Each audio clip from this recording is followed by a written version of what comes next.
नमस्कार दोस्तों, स्वागत है आपका हरीश अकेडमी में। मैं हूं हरीश और आज मैं आप लोगों के लिए MS Word, Excel, PowerPoint की कुछ इंपॉर्टेंट क्वेश्चन जो कि सभी एग्जाम में पूछे जाते हैं वो लेकर के आया हूं। और ये MS Word, Excel, PowerPoint का लास्ट वीडियो है और इसके बाद वर्ड, एक्सेल, पावर पॉइंट को फिनिश करते हैं और इसके बाद फिर अदर टॉपिक पर कोई भी टॉपिक ले लेंगे जो आप सजेस्ट करेंगे, वो टॉपिक पर पूरी एक सीरीज तैयार करेंगे। तो आइए शुरू करते हैं MS Word, Excel, PowerPoint के इंपॉर्टेंट क्वेश्चन की किस टाइप से क्वेश्चन पूछे जाते हैं एमएस वर्ड और एक्सेल और पावर पॉइंट में। ओके, तो सबसे पहला क्वेश्चन है, ऑफिस ऑटोमेशन पैकेज में निम्न एप्लीकेशन शामिल है।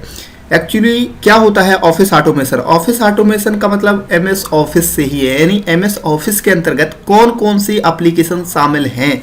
तो यहाँ पर देखिए वर्ड, जैसा कि मैंने पहले ही बताया था कि वर्ड, एक्सेल, पावर पॉइंट और एमएस एक्सेस, आउटलुक, एक्सप्रेस, ये सब क्या है, एमएस ऑफिस के मेंबर हैं। तो ये सभी, इसका आंसर हो जाएगा उपरोक्त सभी।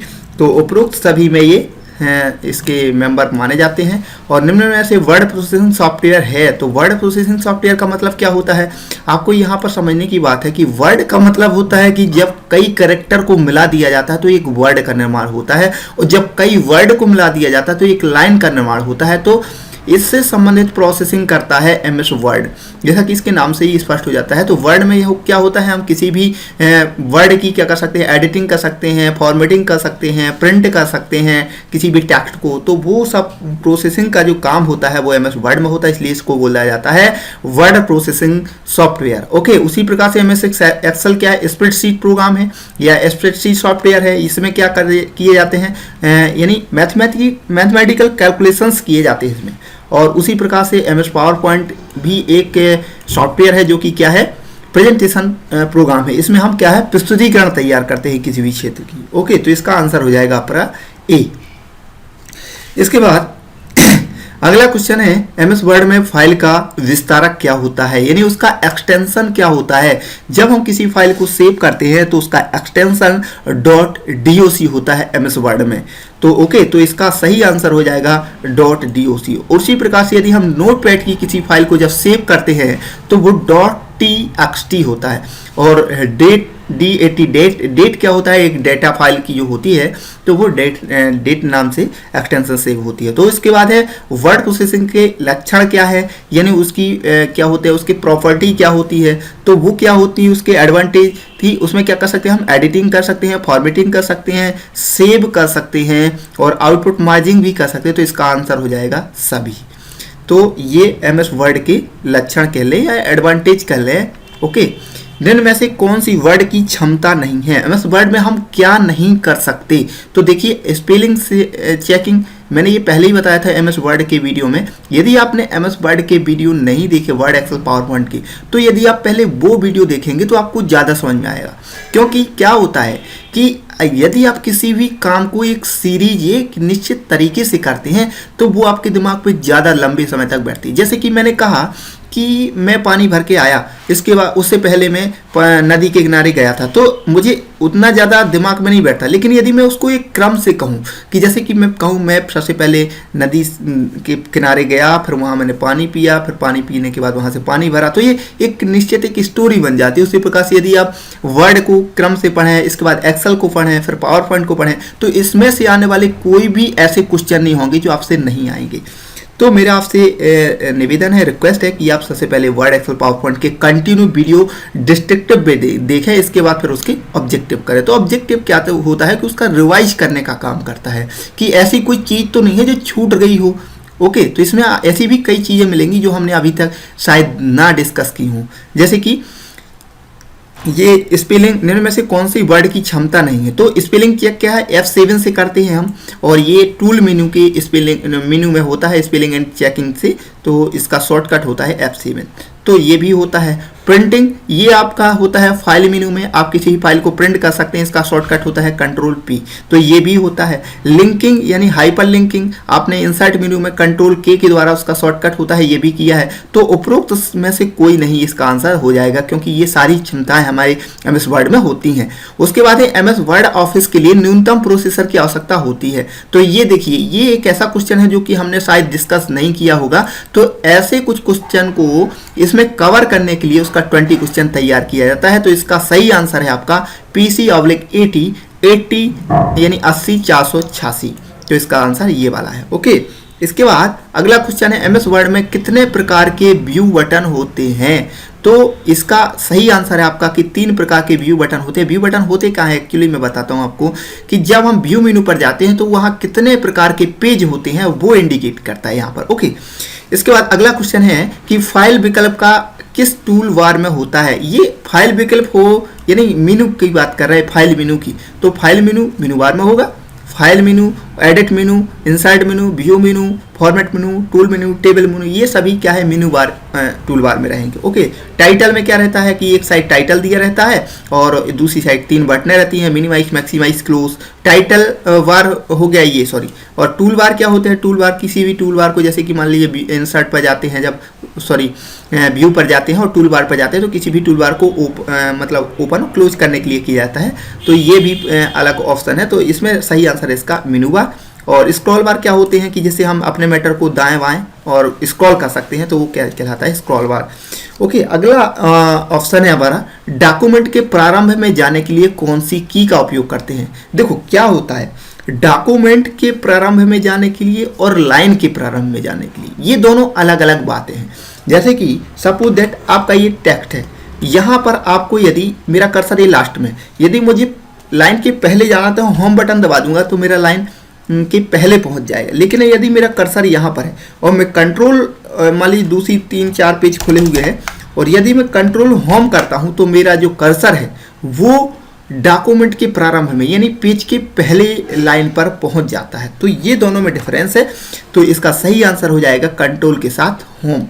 ओके, इसके बाद दस्तावेज को सेव करने के लिए कौन से कमांड का प्रयोग किया जाता है। यानी कोई भी डॉक्यूमेंट है उसको सेव करने के लिए क्या करते हैं हम, कंट्रोल S। तो सेव का शॉर्टकट ही होता है कंट्रोल S। तो ये ऑप्शन सही है। ओके, और कंट्रोल से क्या करते हैं, इससे हम किसी फाइल को ओपन करते हैं। कंट्रोल N से क्या करते हैं, किसी नई फाइल को ओपन क्रिएट करते हैं। तो इसका सही आंसर हो जाएगा कंट्रोल S। इसके बाद पैराग्राफ में डबल लाइन स्पेस देने के लिए कौन सी कमांड का प्रयोग किया जाता है। तो ये मैं आपको बताता हूँ। ये मान लीजिए मेरी टेक्स्ट है, इसमें मुझे यदि अभी क्या है एक एक लाइन स्पेसिंग है, यदि मुझे डबल लाइन देना है तो कंट्रोल के साथ 2 दबाऊंगा। कंट्रोल के साथ यदि मैं 2 दबाऊंगा तो ये डबल लाइन हो गई। कंट्रोल के साथ 1 दबाऊंगा तो ये सिंगल लाइन स्पेसिंग हो गई। यदि कंट्रोल के साथ 5 दबाऊंगा तो ये 1.5 की स्पेसिंग आ जाती है। तो यही पूछ रहा है कि पैराग्राफ में डबल लाइन स्पेस देने के लिए कौन से कमांड का प्रयोग किया जाता है। तो इसका आंसर है आपका कंट्रोल के साथ 2।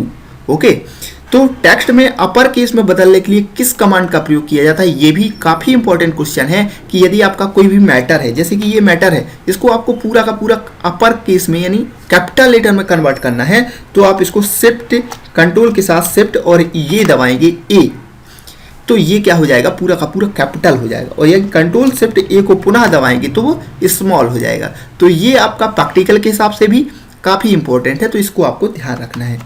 इसके बाद इसका सही आंसर इस प्रकार से हो जाएगा कंट्रोल शिफ्ट और E, जबकि कंट्रोल E से क्या होता है, सिलेक्ट ऑल होता है। तो इसके बाद निम्न में से कौन सी मेनू या कौन सी सूचना स्टेटस बार पर नहीं होती। देखिए आपको मैं स्टेटस बार दिखाता हूँ। यहाँ पर आप देख रहे हैं, यहाँ क्या है, पेज है, ये देखिए पेज है, सेक्शन है और यहाँ पे 1 of 3 यानी अपनी पोजीशन पूरी बताता है। तो यहाँ पर आपको क्या दिख रहा है कि पेज, लाइन, कॉलम, उसकी इंफॉर्मेशन रहती है। तो देखो पेज नंबर रहता है, लाइन नंबर रहती है, फाइल का नाम नहीं रहता। फाइल का नाम आपको कहाँ मिलेगा, टाइटल बार में, और उपरोक्त में से कोई नहीं। तो इसका आंसर हो जाएगा C। ओके, इसके बाद निम्न में से कौन सेव ऑप्शन वर्ड में नहीं है। देखो सेव भी रहता है, सेव एज भी रहता है और कभी कभार आपको सेव ऑल नहीं मिलता और शायद नए वर्ड में ये ऑप्शन आ गया है। तो ये आप ऑप्शन के अकॉर्डिंग देख सकते हैं। तो इसका आंसर हो जाएगा सेव ऑल, ये ऑप्शन नहीं रहता है, ये एक्सेल में रहता है मैक्सिमम। तो इसका सही आंसर आप देख सकते हैं, देख लें कि वर्ड में नहीं रहता। ओके, इसके बाद हेडर में कौन सी सूचना दी जाती है। तो हेडर में कौन सी सूचना दी जाती है, हेडर में दी जाती है डेट, टाइम, पेज नंबर, उपरोक्त सभी। तो हेडर एंड फूटर क्या रहता है, एडिट मेनू में रहता है और एडिट सॉरी व्यू मेनू में रहता है, ये हेडर एंड फूटर व्यू मेनू में रहता है, और यहाँ पर आप हेडर फूटर में पेज के ऊपर और पेज के नीचे कोई भी इन्फॉर्मेशन देने के लिए किया जाता है, तो ये आपको याद रखना है। तो यहाँ page number, date and time सभी आ जाएगा इसका। ब्रेक कमांड से डॉक्यूमेंट में किस प्रकार का ब्रेक दे सकते हैं? तो देखो ब्रेक क्या होता है, इंसर्ट में पहला ऑप्शन होता है ब्रेक, उससे आप क्या कर सकते हैं इंसर्ट मेनू में, फिर पेज ब्रेक भी कर सकते हैं, कॉलम ब्रेक कर सकते हैं, सेक्शन ब्रेक कर सकते हैं। तो इसका आंसर हो जाएगा उपरोक्त सभी। ओके, एक निश्चित आकार का बनाया गया बॉक्स जिसमें कुछ भी लिखा जा सकता है वो क्या कहलाता है? देखो एक होता है जैसे कि हम ए बोलते हैं जैसे टेक्स्ट, तो वो क्या करता है, एक फ्रेम रहता है, तो इसमें हम कुछ भी लिख सकते हैं, और इसको क्रिएट करने के लिए आपको यहाँ पर एक ऑप्शन रहता है कि ये टेक्स्ट बॉक्स। तो ये टेक्स्ट बॉक्स से आप कोई भी नया टेक्स्ट लिख सकते हैं, इंसर्ट पर गए और ये टेक्स्ट बॉक्स लिया और ये जहाँ पर खींच देंगे इसके अंदर कुछ भी आप लिख सकते हैं, तो इसको बोलते हैं हम फ्रेम। तो इसका सही आंसर आपका हो जाएगा फ्रेम। फॉन्ट बदलने के लिए किस मेनू में जाना पड़ता है? तो फॉन्ट बदलने के लिए या फॉन्ट से रिलेटेड या टेक्स्ट को फॉर्मेट करने से रिलेटेड किसी भी काम को करने के लिए आपको फॉन्ट मेनू में या सॉरी फॉर्मेट मेनू में जाना पड़ेगा। फॉर्मेट मेनू में फॉर्मेट करने से रिलेटेड सारे ऑप्शन रहते हैं। ओके, इंसर्ट में इंसर्ट करने से रिलेटेड सारे ऑप्शन रहते हैं, और व्यू मेनू में देखने से संबंधित सारे ऑप्शन रहते हैं, और एडिट में आपके उस पर मॉडिफिकेशन या एडिट करने से रिलेटेड ऑप्शन होते हैं। तो इस प्रकार से इसका सही आंसर है आपका फॉर्मेट। निम्नलिखित में से कौन सा इफेक्ट हम टेक्स्ट को नहीं दे सकते? देखो जब आप फॉन्ट मेनू में जाएंगे, सॉरी फॉर्मेट मेनू के फॉन्ट ऑप्शन पे जाएंगे, तो वहाँ पर आपके देखो टेक्स्ट को हिडन कर सकते हैं, सुपर स्किप कर सकते हैं यानी किसी की पावर चढ़ा सकते हैं, और इसके बाद एक्सट्रैक्ट ये भी कर सकते हैं, एक्सट्रैक्ट थ्रॉट तो ये भी कर सकते हैं। तो इसका आंसर हो जाएगा उपरोक्त सभी। ओके, इसके बाद कट या कॉपी के बाद किस अस्थायी मेमोरी में टेक्स्ट संग्रहित होता है? जब हम किसी भी टेक्स्ट को मान लीजिए कट करते हैं तो वो सबसे पहले कहाँ जाता है? क्लिपबोर्ड मेमोरी में। ये कई बार क्वेश्चन पूछा जा चुका है, वेरी IMP है। तो ये आपको याद रखना है कि जब हम किसी भी टेक्स्ट को कट या कॉपी करते हैं तो वो कहाँ पर जाता है? क्लिपबोर्ड मेमोरी पर। इसके बाद टेक्स्ट को क्लिपबोर्ड में कॉपी करने के लिए किस कमांड का उपयोग किया जाता है? तो जब हम कट या कॉपी करते हैं तो दोनों होंगे, यानी Ctrl+C और Ctrl+X। तो यहाँ Ctrl- है, इसलिए ये आंसर इसका ये वाला सही है। टेक्स्ट को क्लिपबोर्ड में पेस्ट करने का कमांड है, तो क्लिपबोर्ड से जब हम उसको पेस्ट करते हैं तो इसके लिए Ctrl+V, यानी कॉपी या कट करेंगे तो पेस्ट करेंगे तो वो प्राप्त हो जाएगा। ओके, तो इसका सही आंसर है Ctrl के साथ V। टेक्स्ट को अपर केस में बदलने के लिए अभी मैंने बताया था, इसका सही आंसर है Ctrl+Shift-A। तो ये डबल क्वेश्चन हो गया है। टेक्स्ट के आकार को बड़ा करने के लिए किस कमांड का प्रयोग किया जाता है? ये काफ़ी इंपॉर्टेंट है आपके प्रैक्टिकल के हिसाब से। यदि आप किसी ऑफिस में कार्य करते हैं तो आपको क्या करना पड़ता है, मान लीजिए ये आपका टेक्स्ट है और आपको ये छोटा छोटा सा बड़ा करना है, तो आपको हर बार यहाँ पर जाना है, साइज बड़ी करनी पड़ती है। यदि छोटा करना तो ऐसा, तो इसका यदि आपको शॉर्टकट पता है, शॉर्टकट क्या होता है, कंट्रोल के साथ या तो आप ये बड़ा कोष्टक दबा दें तो भी अब बड़ा हो सकते हैं, या इसी का अपोजिट छोटा तो ये छोटे हो जाएंगे। ओके, तो क्लोजिंग, बड़ा कोष्टक का क्लोजिंग वाला दबाएंगे तो बड़े होंगे, बड़ा कोष्टक का ओपनिंग दबाएंगे तो ये छोटा होगा कंट्रोल के साथ। उसी प्रकार से Ctrl+Shift दबाएंगे तो बड़ा होगा, और Ctrl+Shift दबाएंगे तो छोटा होगा। तो ये शॉर्टकट पूछा गया है, तो इसका सही आंसर हो जाएगा आपका ये वाला Ctrl+Shift। इसके बाद लाइन के शुरू में जाने के लिए, तो ये मैंने अभी बताया था प्रैक्टिकल करके, तो इसका सही आंसर है होम। और यदि आप डॉक्यूमेंट के प्रारंभ में जाते हैं तो Ctrl+Home, तो ये आंसर आपका सही हो जाएगा इसमें ए, क्योंकि लाइन में पूछा है, ये आपको ध्यान रखना है। A4 साइज पेपर की अलाइनमेंट डायमेंशन क्या होती है? A4 साइज की जो डायमेंशन होती है यानी उसका विड्थ और हाइट वो क्या होती है? तो ये इसका सही आंसर है ये। जब आप किसी पेपर के पैकेट को खरीदेंगे तो उसमें ये स्पष्ट लिखा रहता है कि 210 इंटू यानी गुणा 297 mm। तो इसका सही आंसर है आपका बी। ओके, इसके बाद अगला क्वेश्चन है MS वर्ड की सबसे बड़ी फॉर्मेटिंग इकाई क्या है? तो इसका तो आप अपने आप से अंदाज़ा लगा जा सकते हैं कि जैसे कि सबसे पहला छोटा अक्षर क्या है, कैरेक्टर सबसे छोटी इकाई है। इसके बाद इसकी बड़ी हो लाइन हो जाएगी, इसके बाद आपका आएगा पैराग्राफ, और पैराग्राफ के बाद आएगा आपका पेज। तो इसका सही आंसर हो जाएगा डी।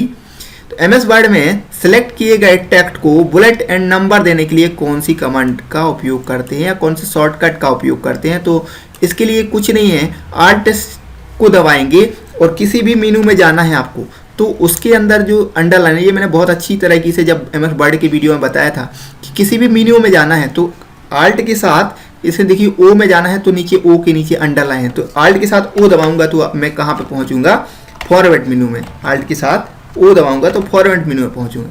इसके बाद मुझे बुलेटिन नंबर चाहिए, तो बुलेटिन नंबर में देखिए कौन सी लाइन अंडरलाइन है, एन, तो इसका शॉर्टकट क्या हो जाएगा, Alt O N, Alt O N, तो ये बुलेटिन नंबर आ जाएगा। तो इसका आंसर हो जाएगा आल्ट ओ एन। ओके, तो इस प्रकार से आप किसी भी जो चीज़ है, कोई भी ऑप्शन है, उसका शॉर्टकट आप बता सकते हैं।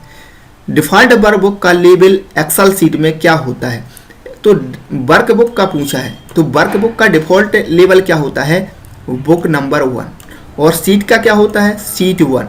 तो ये दोनों आपको याद रखना है, तो इसका सही आंसर हो जाएगा बी। नई वर्कबुक के खोलने पर कितनी वर्कशीट दिखाई देती हैं, तो यहाँ से आपके एक्सेल के क्वेश्चन चालू हो गए हैं। तो नई वर्कबुक को खोलने पर कितनी वर्कशीट दिखाई देती है, हमें 3 जनरली दिखाई देती हैं, तो इसका आंसर हो जाएगा 3। 7वीं रो एवं चौथे कॉलम का एड्रेस क्या होता है, 7वीं रो, तो देखो इन दोनों में आप भयंकर कंफ्यूज होंगे, क्योंकि ये और ये दोनों बिल्कुल एक से है, तो बहुत ज़्यादा आप कंफ्यूज हो जाएंगे। तो सबसे पहले आपको याद ये रखना है कि कॉलम को हम पहले लिखते हैं और रो को हम बाद में लिखते हैं, तो इसका आंसर सही हो जाएगा आपका ए। तो कॉलम पहले और रो बाद में। ओके, संदेश एवं प्रॉम्प्ट किस टूलबार पर प्रदर्शित होते हैं, तो ये आपको कैसे पता चलेगा, कोई मैसेज आया है या कोई प्रॉम्प्ट आया है तो वो कैसे पता चलेगा, तो आपको ये कहाँ से चलेगा, जैसा कि मैंने पहले भी बताया है जब MS वर्ड एक्सेल को पढ़ाया है कि स्टेटस बार में तो हमें पता नहीं चलता, यहाँ आपको टाइटल बार में पता नहीं चलता, यहाँ फॉर्मूला बार में हमें पता नहीं चलता, मेन्यू बार में हमें पता नहीं चलता, इसका आंसर है सही ए। स्टेटस बार में हमें उसकी जानकारी मिलती है। ओके, इसके बाद एक्सेल की सबसे छोटी रेंज कौन सी है, तो यहाँ पर एक्सेल की सबसे छोटी रेंज है आपकी सीट, बुक, पेज, सेल। तो यहाँ पर एक्सेल की सबसे जो छोटी रेंज है वो आपकी है सेल। तो सेल क्या होता है, रो और कॉलम से सेल मिलकर बनता है और कई सेल से एक सीट का निर्माण होता है और कई सीटों से एक वर्कबुक का निर्माण होता है। ओके, तो ये आपको याद रखना है। दूसरी सीट पर जाने के लिए कौन सी की का उपयोग करते हैं, मान लीजिए मेरे पास 2 सीटें हैं, तो यदि मैं कंट्रोल के साथ पेज अप करूंगा तो मैं अगली सीट पर पहुंच जाऊंगा, यदि मैं कंट्रोल के साथ पेज डाउन करूंगा तो पिछली सीट पर पहुंच जाऊंगा। इसका शॉर्टकट है, इसका सही आंसर है कंट्रोल के साथ पेज अप। वर्कशीट का नाम अधिकतम कितने अक्षरों का हो सकता है, तो ये काफ़ी इंपॉर्टेंट क्वेश्चन है, वो कई बार पूछा जा चुका है कि वर्कशीट का जो अक्षर है वो अधिकतम कितने नंबरों का हो सकता है, तो ये इसका सही आंसर है 31। ओके, इसमें मतलब 31 तक के कैरेक्टर लिख सकते हैं। यदि आपको इसका देखना हो तो आप कैसे देखें, ये मान लीजिए एक्सेल सीट है, यहाँ पर मुझे इसको रीनेम कर रहा, तो 1 2 3 4 5 6 7 8 9 10 11 12 13 14 15 16 17 18 19 20 21 22 23 24 25 26 27 28 29 30 और 1 अब मैं 32वां अक्षर जैसे ही दूंगा तो नहीं लेगा। तो इस प्रकार से हम पता लगा सकते हैं कि किसी भी सीट का जो नाम है वो 31 कैरेक्टर से ज़्यादा नहीं हो सकता, तो इसका आंसर है 31। बाई डिफ़ॉल्ट नंबरों का अलाइनमेंट होता है, जो हम MS से एक्सेल में कोई भी नंबर टाइप करते हैं तो वो बाई डिफ़ॉल्ट किस साइड अलाइन होते हैं, ये राइट साइड। और यदि हम कोई टेक्स्ट लिखते हैं तो उसका अलाइनमेंट क्या होता है, इस साइड लेफ्ट साइड में। तो ये दोनों में डिफरेंस है, आपको याद रखना है। ओके, तो इसका सही आंसर होगा नंबरों का हो जाएगा आपका राइट। इसके बाद एक्सेल में अधिकतम वर्कशीट होती हैं, तो ये भी इंपॉर्टेंट क्वेश्चन है कि एक्सेल में अधिकतम कितनी वर्कशीट हो सकती हैं, तो इसका सही आंसर है 255। तो ये आपको याद रखना है, ये काफ़ी इंपॉर्टेंट भी है और हमें ये मैक्सिमम पता नहीं होता, इसका शायद हम डिस्कशन नहीं कर पाए हैं MS एक्सेल की जो वीडियो हैं। तो ऐसे कुछ क्वेश्चन हैं जो छूट जाते हैं, तो उनके लिए हमें ये ऑब्जेक्टिव क्वेश्चन करना थोड़ा सा जरूरी होते हैं। सेल को एब्सोल्यूट बनाने के लिए किस साइन का उपयोग किया जाता है, तो यदि किसी सेल को एब्सोल्यूट वैल्यू प्रदान करना है तो उसके लिए डॉलर साइन का उपयोग किया जाता है। इसके बाद फॉर्मूला D5 एंड D7 में एंड का क्या मतलब है, तो यहाँ पर एंड क्या लगेगा, एंड का मतलब होता है कि जो भी इस B5 में लिखा है तो और और V7 में जो लिखा है वो कंबाइंड करना है। तो ये क्या है, टेक्स्ट से रिलेटेड ऑपरेटर है। जब आप ऑपरेटर पढ़ते हैं तो ऑपरेटर कई प्रकार के होते हैं, अर्थमेटिक ऑपरेटर, रिलेशनल ऑपरेटर और कंडीशनल ऑपरेटर। तो ये अर्थमेटिक में प्लस माइनस जितने आएंगे वो अर्थमेटिक ऑपरेटर कहलाएंगे, और जब यानी कंडीशनल ऑपरेटर में आएंगे जैसे कि अभी greater than, less than, not equal, तो ये क्या आएंगे कंडीशनल ऑपरेटर में। और उसी प्रकार से ये रेफरेंस ऑपरेटर होते हैं। तो ये जब आप MS एक्सेल पढ़ेंगे तो उसमें काफ़ी डिटेल में आप इनको समझ सकते हैं। ओके, इसके बाद है ये कौन सा ऑपरेटर है, तो जैसा कि मैंने बताया ये क्या है कि कंडीशनल ऑपरेटर है और इसका मतलब होता है नॉट इक्वल। ओके, तो इसका मतलब क्या होता है, नॉट इक्वल। ये अभी TO के एग्जाम में पूछा गया क्वेश्चन है और बहुत इंपॉर्टेंट है। ओके, तो इसको आप याद रखें। निम्न में से किस सेल को होम कहा जाता है, तो होम का मतलब क्या होता है, एक्चुअली होम का मतलब होता है ये पहला वाला।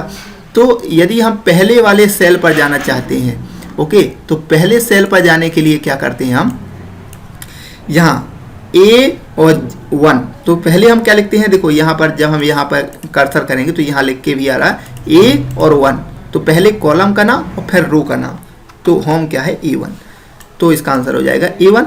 एक्सेल की वर्कशीट को कहते हैं क्या, manual spread, mechanical worksheet, electronic spreadsheet, तो इलेक्ट्रॉनिक स्प्रेडशीट इसका सही आंसर हो जाएगा।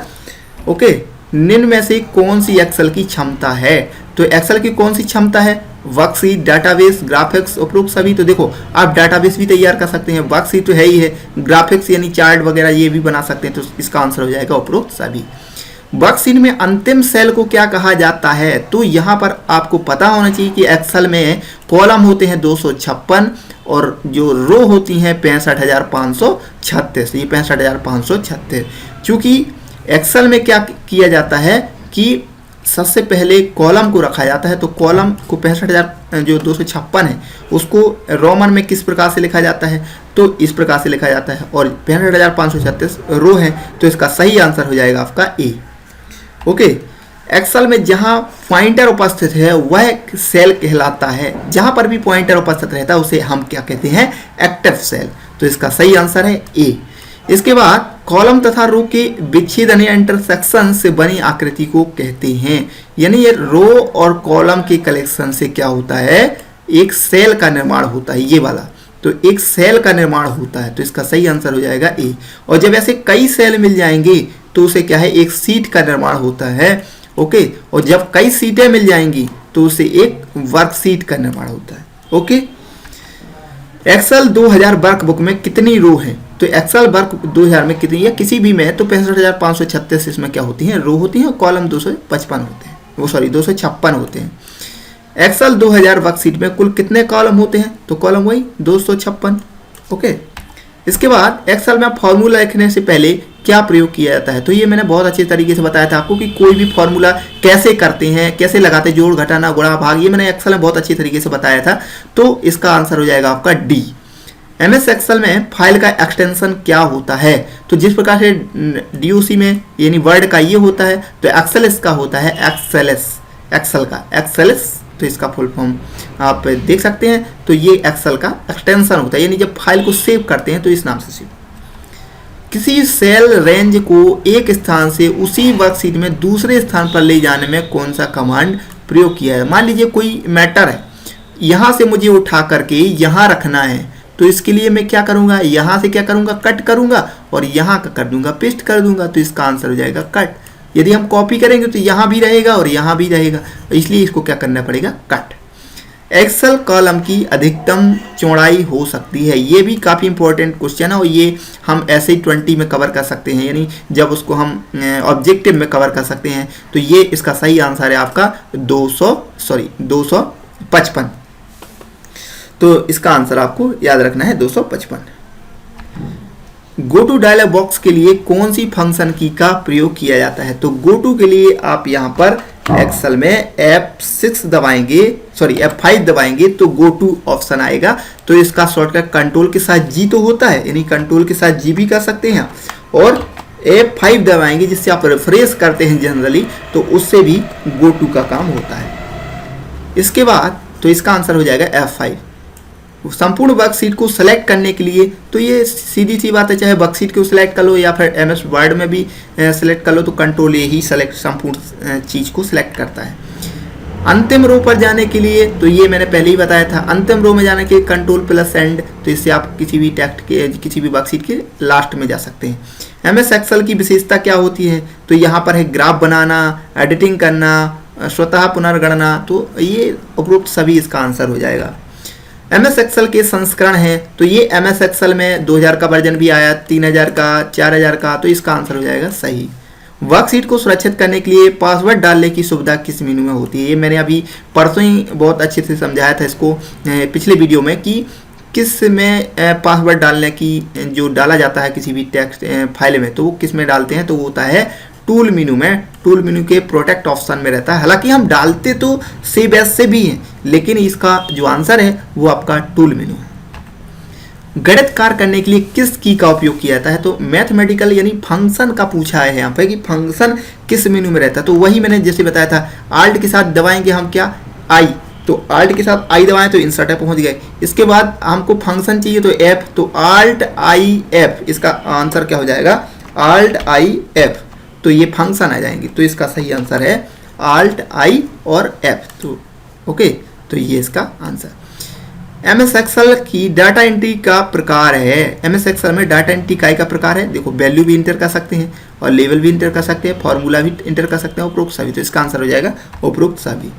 स्लाइड ट्रांसलेशन के समय यहाँ पे पावर पॉइंट चालू हो गए हैं, तो स्लाइड ट्रांसलेशन के समय इनमें से कौन सी स्पीड उपलब्ध नहीं है, देखो एमएस पावर पॉइंट में जनरली अब तो सभी स्पीडें प्रदर्शित होने लगी हैं, लेकिन ये क्वेश्चन आता है तो वो मैंने पहले भी बताया कि मैं एग्जाम के व्यू से बता रहा हूँ, एग्जाम में वो अभी ये नहीं पूछता, ये 2003 का जो मैंने वर्जन डाला है उसी से क्वेश्चन पूछते हैं, तो इसमें जो ऑप्शन है बहुत स्लो, तो ये ऑप्शन 2003 में नहीं रहता, इसमें ये फास्ट, स्लो और मीडियम तीन ही ऑप्शन रहते हैं, तो इसका आंसर आपका हो जाएगा बहुत स्लो।